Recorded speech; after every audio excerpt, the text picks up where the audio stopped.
What screams "this person peaked in high school" to you? Story 1.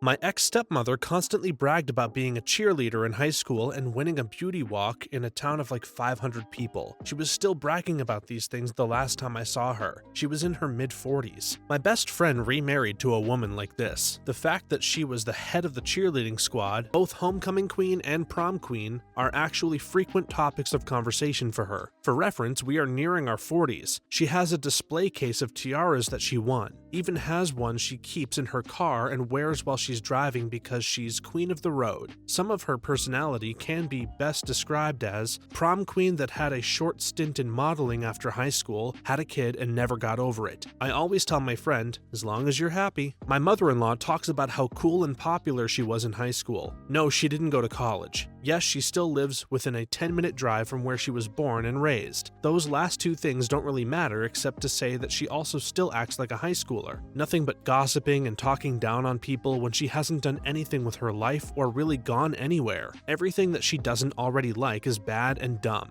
and she wants to so badly be cool again that she will invite herself along with us to do stuff constantly when we're visiting, only to dominate the conversation with gossip about people we don't care about. I can't even be mad about the driving tiara. I respect it in a weird way. I kind of want to wear a crown while driving now. Story 2. I have an older cousin that gets immediately defensive and talks negative whenever she hears about anyone who is doing well for themselves. Her mom always talked her up in high school about how much of a good student she was. Whenever anyone else is successful, she gets jealous instead of being happy for them. Like when I got into nursing school, she talked down on the school I got into. This is really sad. It takes a miserable person to get sad when someone else succeeds at something. Story 3. In my experience, it's the people that talk about things that happened in high school as if it were yesterday, constantly. I had an ex who would always tell me crazy stories. When I'd ask, when did this happen? She would say sophomore year, and we were in our mid-20s. Over time, it became clear that high school was the best years of her life, and most likely will continue to be, because she didn't have much ambition after high school. I had one good year in high school and reminisce about it every now and then, but it's not on the forefront of my mind. I feel like people who say high school is the best years of your life are really misrepresenting it. They aren't the best years of your life because high school is awesome. They're the best years of your life because that's the point in life when you have maximum freedom with minimal responsibility. Most of us get a driver's license, have our first serious romantic interest, go do things without our parents, etc. And all you really have to worry about is getting decent grades and maybe a crappy part-time job. During college, freedom stays high, but responsibility starts catching up. Then once you have a career and family, the responsibilities overtake the freedom, and you start longing for the good old days. You don't actually miss high school, just the freedom and lack of responsibility. I turn 40 next month, and my 30s have been the best decade of my life by far. Sometimes I wish things were as simple as they were back then, but there's absolutely no way I'd ever go back. Story 4.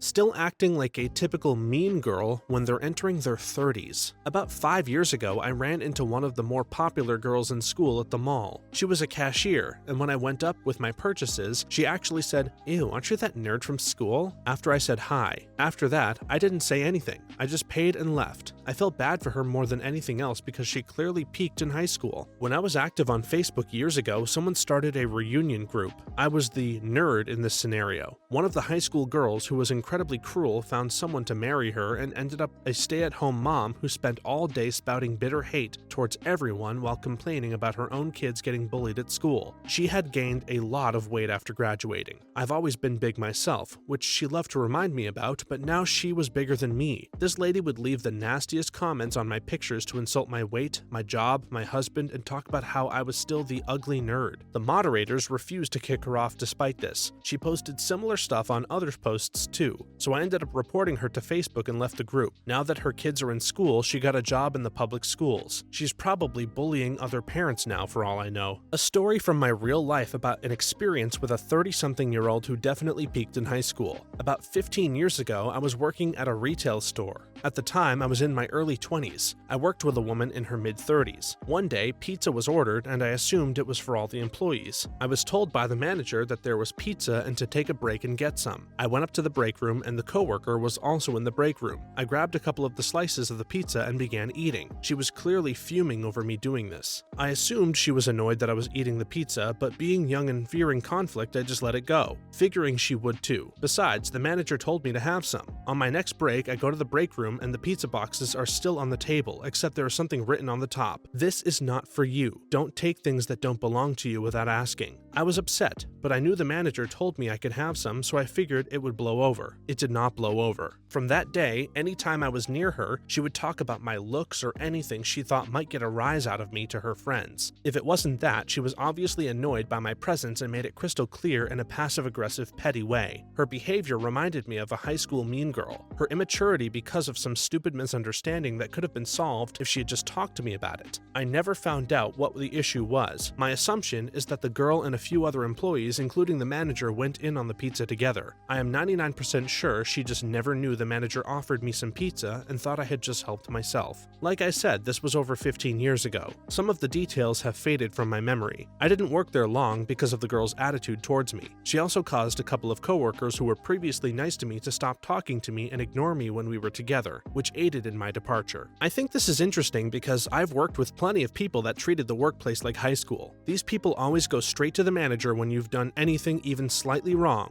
With her not saying anything to the manager, you can tell she just wanted something to be mad about and someone to make fun of. I bet she had a lack of people to be mean to in her personal life, so she had to do it at work. Story 5. A guy graduated 2 years before me in 2006. He got a job as what we used to call a school narc in my senior year, basically a job that's somewhere below security and barely a step above students. We had our 10-year reunion last year in the school gymnasium, and there he was with his sunglasses on at 8 p.m., sporting the Flavor Saver facial hair and Dickies shorts, with his black socks pulled up to his knees, as was the fashion for all the bros at my high school when we attended. He was making his rounds, trying to enforce every single rule that was imposed on students. Meanwhile, we are all 27 to 29 years old, and nobody is taking his crap. Eventually, someone told him, "You were such a tool in high school and nothing has changed. Get lost." He then started listing every girl he boned in high school. It was hard watching that guy spiral so hard while everyone was laughing at him. Something tells me he played a sport that he insisted he was going to make it big in. I've seen plenty of those guys, and they all went on to have some weird authoritarian complex. Story 6. One guy I knew got our school emblem, mascot, and a huge class of 2010 tattooed on his shoulder. That is such a weird thing to center your identity on. I knew a guy who got a green question mark tattooed because his name was Maurice, and he liked that Space Cowboy song. It was supposed to be the Joker's symbol. I told him the Joker doesn't have a symbol and that the question mark is the Riddler symbol. He said, "You know, very few people catch that mistake." I said, "Maybe very few people say something about it." Story 7.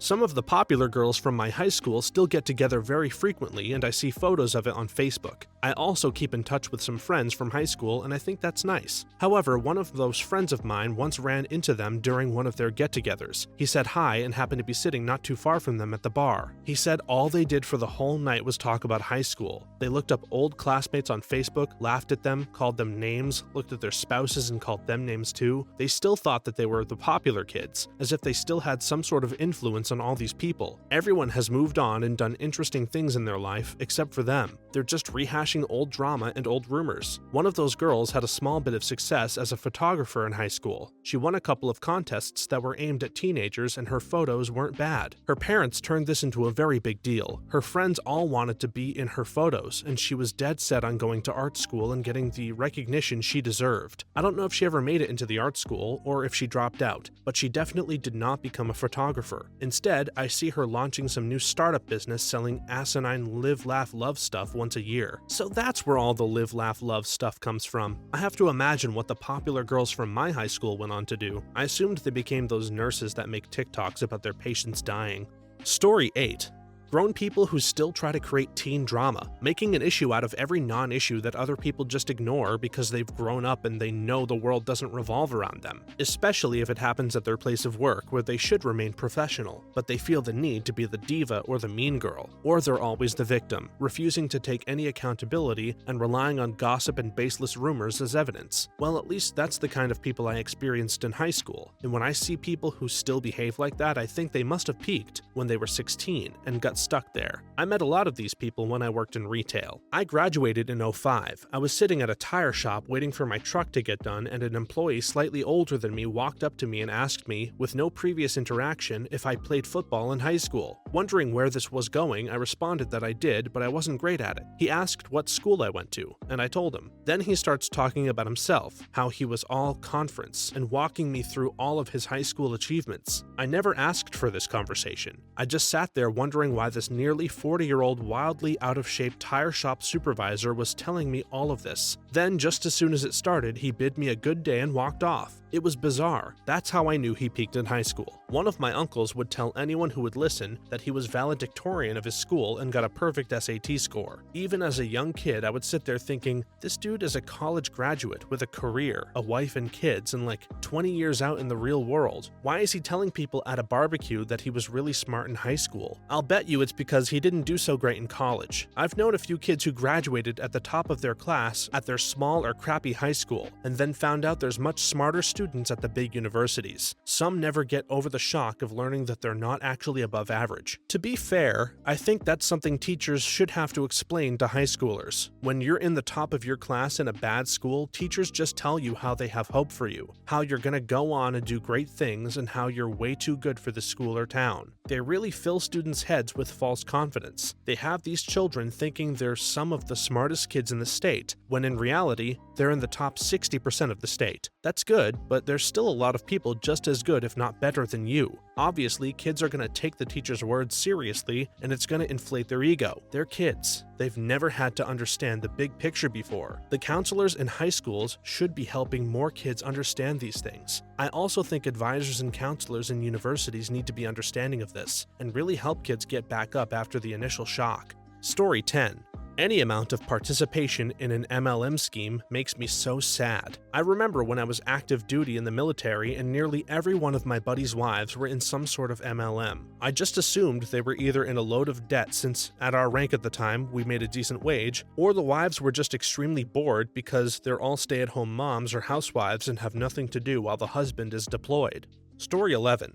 Still going to every high school football game and sitting in the student section. The people that live their dreams through their kids. We have a lot of that in my town. People trying to redo it all again. It's a lot, and it makes me roll my eyes. My kids enjoyed high school. It was fun watching them dance, do band, and play football. But I was not invested in it as if it was happening to me. I wanted the good things for them, not for me, but if something wasn't successful, I prepared them for that too. When my son's team lost the state championship game his senior year, I watched a guy go off on his kid because it was his job to win it.